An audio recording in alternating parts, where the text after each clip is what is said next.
Hi. Hello. There we go. I'm in the office today because my friend Jenny is down from Stroudsburg. And so I told her that I'm going to do this, and she's out there. Hi, folks. My name is Mariposa, and this is Time with Mariposa and coffee. This is an ongoing session. This is episode 3, Sunday with Mariposa and coffee. And let me do my glasses here. I want to talk about guilt.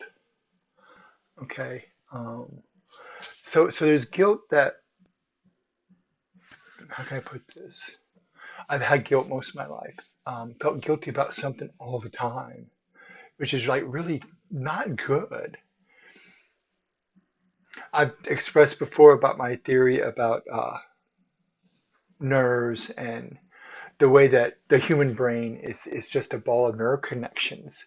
And specific areas do have specific functions, but it's already been shown that other areas can take over if for a lot of things. If something happens, damage or through stroke or something like that, specific areas like sight and senses and stuff tend to suffer a lot of damage if there's strokes in that area or illness or whatever. So what does this have to do with guilt, right? Not much. No, it has everything to do with it. I think for me, I wanted, I've already talked a little bit about how I wanted to please my mom and dad a lot. And see, if I take my glasses off, I can't see you. I can see, but I have to look at the camera instead of looking over here at this part. So you see me looking at you. Um, all right, so where does guilt come from? There's a guilt that we, as children, are placed on us. Don't you feel bad about stealing Susie's cookie? You know, and a lot of kids, if they're honest, say no. It was there. I wanted a cookie. I'll take it. That's like at 2 and 3. When they're learning, you heard of the terrible twos, the terrible threes. We're trying to instruct this tiny creature, this human, proto-human. Actually, they're human on the society norms that help them to actually live long enough to make another human being without getting shot or killed or beaten. Some of us can't get there. Um, I don't know where I got my sense of guilt, eternal guilt, internal guilt. So there's external guilt that is given by our parents usually on instructing us on how to live in society. No, don't steal Susie's cookie. No, you can't beat on your brother. Um, why do you lie so much? Don't you see how it hurts us? You know, these are guilt. We're giving guilt. So guilt is given. Now, do I accept it? Again, this has to do with brain structure, I think. We're rewiring. Young children have so many neural connections, just a huge amount. And then as the child grows older, there's they develop and they become they're becoming more and more fixed. And then when they hit puberty, though, through admitted and young adult, those and as we grow older, but specifically during that time, is when these connections are cut and become. So now we have so many connections that now the brain says, you know what, this is too damn much. It's any good system culls or cuts its what's not needed out. Any good system becomes efficient, and that's a time of efficiency. And what does this have to do with guilt? I have a theory about several there even addiction has a purpose, a focus. When you're focused on something has a purpose and as a child.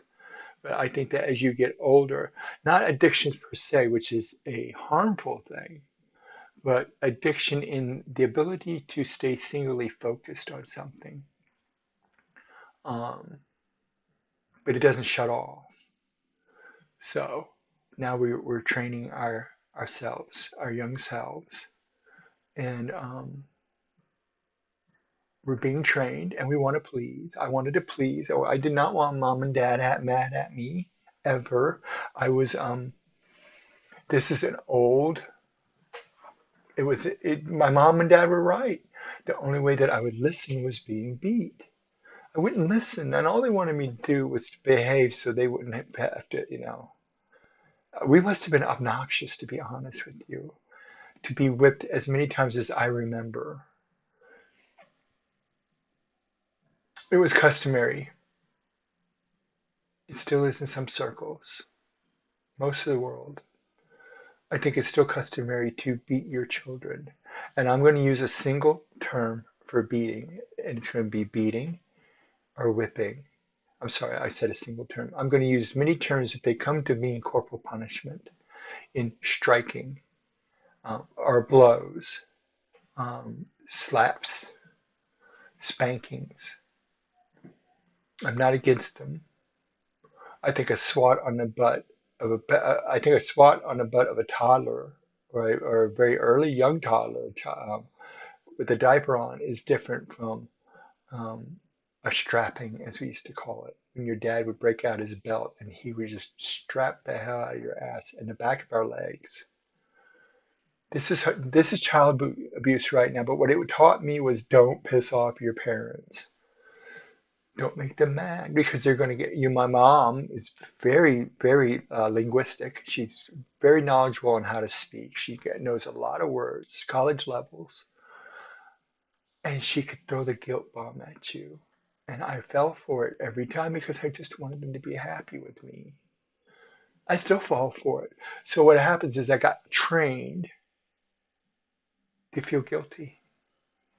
I don't remember. Now, I'm pretty sure my mom's going to deny it, but I don't remember being cuddled. I don't remember being told no matter what, it's going to be okay. You're going to be okay. And I don't think they had the resources to say that to somebody, especially for sensitive people. Boys, girls, or girls. You did this as a boy. You did this as a girl. And if you were outside the norm, if you were deviating by so many percentage points, you were special, right? Only I tried my hardest to please my mom and dad, and yet failed. And so as I grow older, and now, oh my God, I'm dressing in her clothes, and I like it, and I'm letting my brothers, you know, my family members, um, treat me as a girl, and I like it. And I'm so curious about women's styles or women's fashion and breast and long hair and smells. And yet I'm supposed to be this dude. And so I started acting like this dude, that I had a vision that I was being taught that, oh no, you're supposed to be like this. Girls are to be fucked. Girls, and then later on, they're to take care of you. We have wives to take care of us. And I fell for it. All I wanted was people to be happy, but yet I couldn't do it. I couldn't make people happy. And then part of me is rebelling, huge rebellious factor. Um, just awesomely, just huge. What do you do about something like that, Seriously, what do you do? And then comes along, and then you're lying, you start lying, and you realize as you're getting older that I'm not a guy. I don't know what I am, but I'm not a guy. I'm not that guy. I like being around women. Now, I was a dirtbag, and I cheated. There's just the type of women that I was attracted to. God, I hope none of them really figure this out. Well, the type of women that are attracted to that stayed with me. We got married. We had some time. But kind of, they weren't. I needed emotional strength from them. I'm learning to give it to myself now. Looking at 60 years old, but I'm learning how to do that. The guilt came from trying to please. The guilt came from I must be doing it wrong because they're continually mad at me. Um, I keep getting whipped, you know, um, and I carried it around for a long time, and I started believing it. And I started living the story that I was being told. And don't get me wrong, drugs and alcohol and sex got me out of myself. They became my releases. And then the drink the way that I needed to keep drinking and the drug the way needed to keep drugging. I needed to have somebody to take care of me. This is almost autonomic. I didn't sit down one day and start writing this out. Let's see now. I'm going to be a drunk for the rest of my life. I'm going to be a closeted queer um, cross-dresser for the rest of my life. So let me write this all out. And this is what I need. I need a woman that's okay with me wearing her clothes or doesn't care that her clothes are messed up in her closet. By the way, I got really good at how to put them back and fold them. I got really good at folding because everybody has a different folding style, right? I do. Um, so how do we relieve ourselves of it? I got taught guilt, and then I trained myself to feel guilty, and then I trained myself that when I wasn't feeling guilty, how to do things to feel guilty. Ah, what a horrible cycle. It's horrible. So what do you do? I don't know. I just know this, that I have found some people that are about working on themselves. I shouldn't feel guilty about who I am. Mature trans woman. You know, I don't know if I'll ever fool all of it. I don't know if I'll be able to ever walk into a room and say, "Hi, my name's Marie," and all the cisgender women go, "Hi, Marie," and not one of them sits there and goes, "That's a dude," or "That's where it's like you're just openly accepted at will. Um, the closest I've ever gotten is in AA meetings, and that's only because AA has a, and it's been told to me, and I try to pass it on. The only requirement for membership is a desire to stop drinking. We tell them, see, you don't even have to stop drinking, which is a misnomer because we say in the next breath, we don't drink, you know. But we're not going to kick you out if you do, or if you can't stop and you just want to keep coming back. So it was open. I started to sabotage myself. I'm supposed to feel guilty. I'm not supposed to feel happy. My brain is wired for guilt. It's almost, I don't know if it's endorphin producing to feel that way. I know that now that I have a very active sex life and very curious about things, I've been looking into the bondage and the SM, you know, the BDSM crowd. I have certain fantasies. I was going to sit and say, do I have fantasies? No, I have fantasies. There's no question to that. Um,